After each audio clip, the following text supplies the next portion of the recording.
আসসালামু আলাইকুম প্রিয় দর্শক, মাই লাভ মিনি কিচেন জার্মানি থেকে আপনাদের জন্য নিয়ে আসলাম খুবই সুন্দর একটা ডিজাইনের নকশি পিঠা। তো নকশি পিঠা কিন্তু বানানো একেবারেই সহজ। যারা নাকি কখনোই কোনোদিন বানাননি, তারা কিন্তু আমার রেসিপি ফলো করে বানালেই একদম সাকসেসফুল হতে পারবেন এবং বানাতে পারবেন এইরকম সুন্দর একটা নকশি পিঠা। আমি কিন্তু অনেক সহজভাবে দেখাবো আজকে। আমার রেসিপিটা স্কিপ না করে ফুল ওয়াচ করবেন প্লিজ। আপনাদের কাছে আমার একটাই রিকোয়েস্ট। তো এই যে দেখুন, এখন আমরা এই পিঠাটা বানানোর জন্য এখানে কিছু চাউলের গুঁড়ো নিতে হবে। চাউলের গুঁড়োটাকে আমি সিদ্ধ করে নিব। এখানে আমি আতপ চাল নিয়েছি। আতপ চালের সাথে অর্ধেক আতপ চাল, অর্ধেক সিদ্ধ চাল দিয়েও বানানো যায়, সেটাও ভালো হয়। আমরা ২ ভাবেই বানাই। তো এখানে ২ কাপ পানি আর একটু লবণ দিয়ে পানিটা বলক চলে এসেছে। তখন আমার এই ৩ কাপ চাউলের গুঁড়ো দিয়ে দিলাম। দিয়ে এখন এই ডোটাকে আমি সুন্দর করে ফুটো করে নিব। মাঝখানে ফুটো করে নিয়ে তারপরে ঢেকে রেখে দিব। কারণ এখন কিন্তু কাঁচা অবস্থাতে মেশানো যাবে না। আর এই পিঠা বানানোর জন্য কিন্তু ডোটাই হলো মেইন ব্যাপার। ডোটা যদি ঠিকমতো হয় তাহলে কিন্তু পিঠাগুলো সুন্দর হবে। অনেক বেশি শক্তও করা যাবে না, আবার একেবারে নরম করেও বানানো যাবে না। তো সেজন্যই আমি আরকি মেজারমেন্টটা বলে দিলাম। আজকের এই মেজারমেন্টটা ফলো করে যারা নাকি নতুন তারা বানাতে পারবেন। আর এই ডো বানানো তো সবাই পারবে। এটা কোনো কঠিন কাজ না। এটা একদমই সহজ। তো ৫ মিনিট ঢেকে রাখার পরে এখন আমি মিশিয়ে নিচ্ছি। তারপরে আরো ৫ মিনিট রেখে দিয়েছিলাম মানে চুলাটাকে নিভিয়ে। তারপরে এখন এই যে ডোটাকে এখন আমি মথে নিব হাত দিয়ে সুন্দর করে। আর কোনো পানি লাগেনি আমার এক্সট্রা। এই তো সুন্দর করে মথে নিয়েছি। এখন একটা ছোট করে রুটি বানিয়ে নিয়েছি ভারী করে। তো এই যে ভারী যে রুটির যে পুরুত্বটা এটা কিন্তু মানে দেখেই বোঝা যাচ্ছে কিরকম।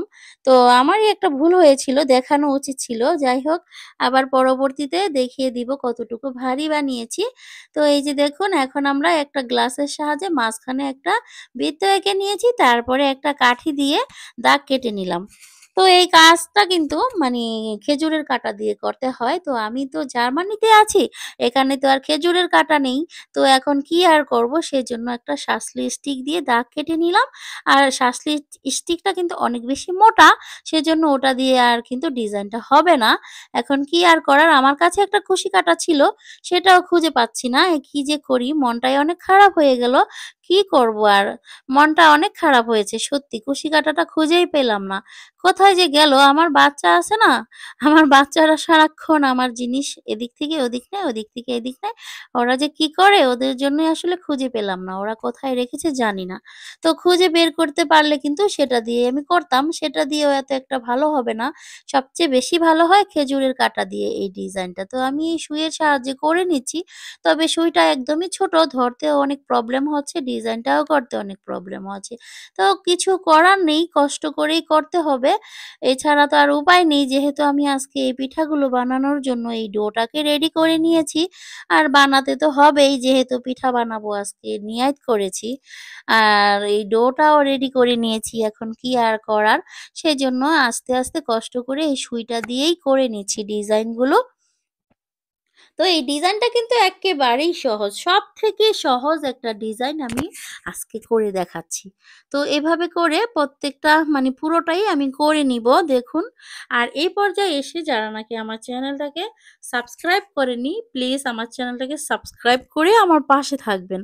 আপনারা যদি আমার পাশে থাকেন তাহলে কিন্তু আমি এরকম আরো নতুন, নতুন অনেক সুন্দর, সুন্দর পিঠার রেসিপি আপনাদেরকে দেখাতে পারবো।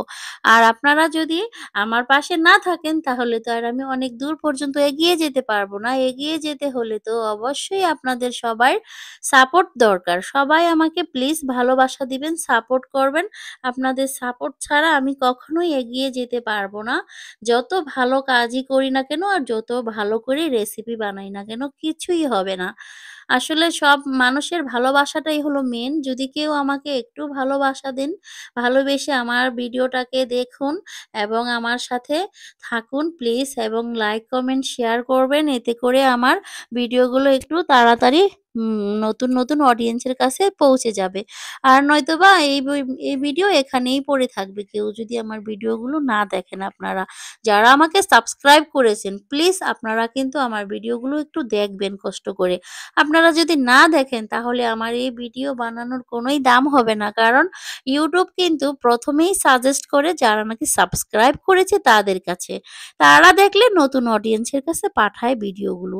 আমি এগুলোও শিখেছি অনেক মানে অনেকদিন ধরে ইউটিউবারদের ভিডিও দেখে শিখেছি আরকি। বড়, বড় ইউটিউবাররা বলে এই কথা। সেজন্যই বলছি। তো সেজন্য যারা আমাকে সাবস্ক্রাইব করেছেন প্লিজ আমার ভিডিওগুলো আপনারা প্রতিদিন দেখবেন। তাহলেই কিন্তু আমি একটু সাকসেসফুল হতে পারবো, নয়তোবা পারবো না। আর এই যে দেখুন আমি আস্তে কিন্তু এই টিনের টুকরোটা দিয়ে এই ডিজাইনটা করে নিচ্ছি সাইডগুলো। এতক্ষণ ধরে অনেক কথা বললাম। আমার কথায় কারো যদি মন খারাপ হয়ে থাকে প্লিজ ক্ষমার দৃষ্টিতে দেখবেন। আমি কিন্তু মানে আমার নিজের জন্যই বললাম। আসলে অনেক দিন হয়ে গেছে চ্যানেলটার বয়স। এখনো পর্যন্ত মনিটাইজেশন করাতে পারিনি। মানে আমার এখন এত দিনে ২ দিন আগে মাত্র ১,০০০ সাবস্ক্রাইব পূরণ হয়েছে। তো পিঠাটা কেমন লাগছে? ভালো লাগলে অবশ্যই কিন্তু লাইক, কমেন্ট, শেয়ার করবেন।